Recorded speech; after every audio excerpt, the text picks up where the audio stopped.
In the early summer of 2000, Wendy faced a life-threatening event after undergoing an emergency caesarean section for the birth of her daughter. However, this routine procedure was marred by the intrusion of a flesh-eating disease, resulting in the surgical removal of not only her womb and ovaries, but also a substantial portion of flesh from her torso. Throughout the subsequent 10 days, while under medical sedation, Wendy encountered a profound near-death experience. Amid an inexplicable moment, a woman found herself abruptly detached from her physical vessel, existing but as a detached observer.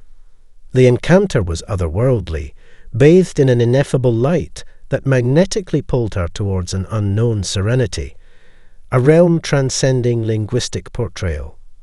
En route to this celestial illumination, obscure forms materialized, heralding a new realm. However, an unexpected resistance surfaced, an insistent pull on her arm that brought her to a standstill. Glancing back, she beheld her husband. Despite her fervent wish for his union, he resisted, communicating telepathically that her journey must be solitary. Wrestling with this heart-rending choice, she reluctantly surrendered the propulsion and reunited with her corporeal frame. This brush with near death marked a seismic shift in her existence. Upon reawakening, she confronted the labyrinthine tribulations of a disfigured body and the convoluted odyssey of convalescence from a mortal ailment. Yet, amidst this adversity, she unearthed solace within subsequent spiritual encounters. In a mundane moment, while engaged in the banality of vacuuming, an overwhelming energy enveloped her, prompting a query if slumber had seized her. Recollecting a biblical verse about awakening, she tethered it to humanity's collective ascension. In retrospection, she divulged an episode of automatic script. Words, "All is well in God's plan," inexplicably flowing from her quill. This encounter challenged her antecedent skepticism toward divinity and a celestial blueprint. God was redefined, an ethereal, unconditional, love-infused essence, a genesis for all potentialities.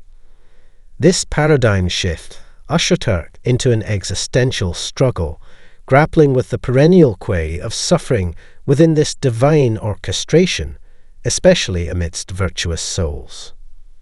In her current schema, Wendy postulates that God's design is anchored in peace and love, although its precise manifestation eludes comprehension. She posits a provocative premise: our reality as a tapestry woven by individual hands, accentuating the omnipotence of each as a creator.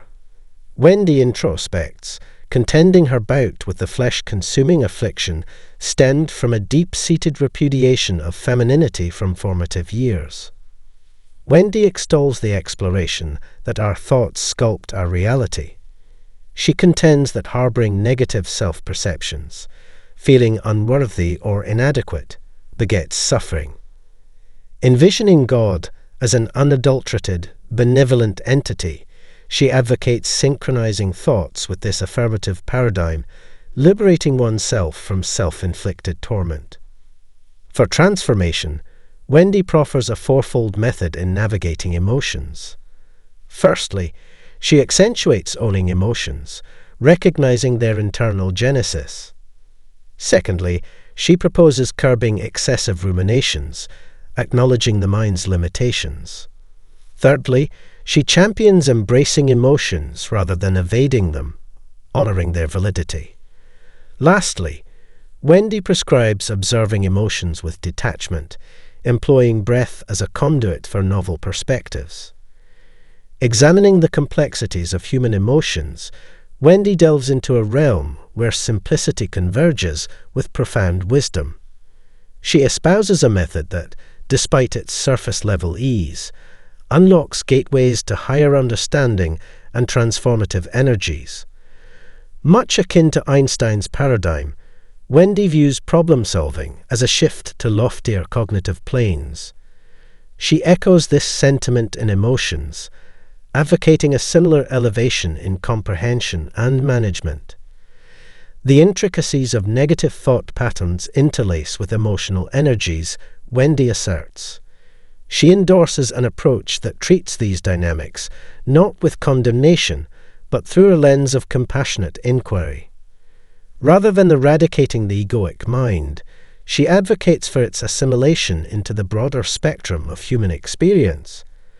Through nurturing inquisitiveness and levity, she proposes a mind more receptive to profound revelations. Highlighting the significance of dissolving negative thought-associated energies, Wendy elucidates how thoughts birth corresponding emotional frequencies, thereby influencing one's holistic energy. Optimistic thoughts align with buoyant, potent energies, while pessimism breeds denser, burdensome vibes. Instead of self-censure, Wendy urges a genuine exploration of beliefs and thoughts. Digging deeper, Wendy acknowledges that negative thinking often sprouts from ingrained convictions of unworthiness.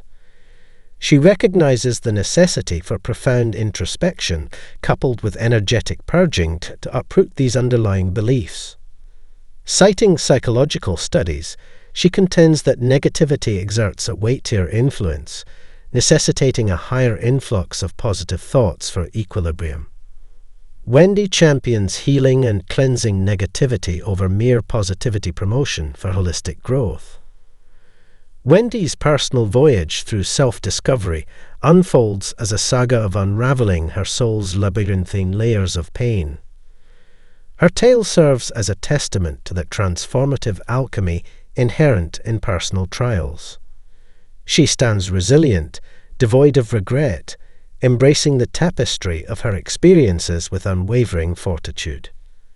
In narrating her odyssey, Wendy illuminates a profound truth, a steadfast connection with a pervasive source, an amiable force woven into existence's fabric. Her tumultuous journey, while fraught with challenges, sowed seeds for an enduring communion with a benevolent presence, transcending life's ebbs and flows. Her narrative isn't exclusive to those confronting mortality. It unveils an ever-present reservoir of solace, patiently awaiting recognition. Delving into the intricate recesses of her mind, Wendy embarked on an expedition not confined to recognizing mere connections. Rather, it cascaded into an epiphany demanding the confrontation and healing of deeply entrenched emotions. The caverns of self-loathing, guilt, and shame, often camouflaged beneath the facade of consciousness, possessed the tenacity to perpetuate an unrelenting cycle of torment. Wendy, drawing from her cathartic odyssey, champions the profound significance of forgiveness as a crucial stride toward dismantling the shackles that tether individuals to their past. By granting forgiveness and liberating themselves from the weight of bygone burdens, one can emancipate their spirit, unshackling the impediments hindering personal evolution, acknowledging that the potency to orchestrate transformation resides within the crucible of their own choices.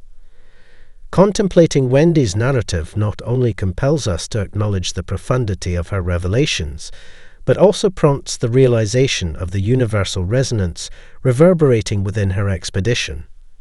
It emerges as a guiding light, imploring us all to confront the shades looming within, traverse the intricate maze of our emotions, and embrace the emancipatory force intrinsic to forgiveness. The narrative, far from culminating, extends an open-ended invitation, inviting us to delve deeper, beckoning us to subscribe and remain attuned for further adventures and profound insights that vow to enrich our individual pursuits for meaning and metamorphosis.